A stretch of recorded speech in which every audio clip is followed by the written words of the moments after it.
Πού είσαστε, σας έλειψα. Χιλιάδες κόσμος έχει κατακλείσει τα μηνύματά μου, ένα-δυο άτομα και μου λένε πού είσαι Γιώργο, χαθήκαμε και το ένα και το άλλο, έχουμε καιρό να σε δούμε σε βίντεο και η αλήθεια είναι ότι απέχω πάρα πολύ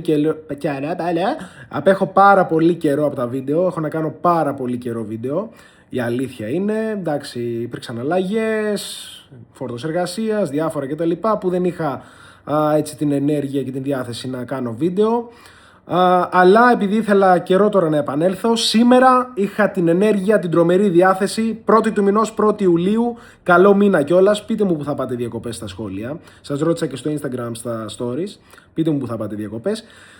Και είχα την ενέργεια και τη διάθεση και λέω γιατί να μην κάνω έτσι ένα βίντεο, να δω αν έλειψα κιόλας στα φιλαράκια μου. Και θέλω να μου γράψετε στα σχόλια. Σας έλειψα, για όχι. Περιμένω και μέχρι το επόμενο βίντεο, φιλιά!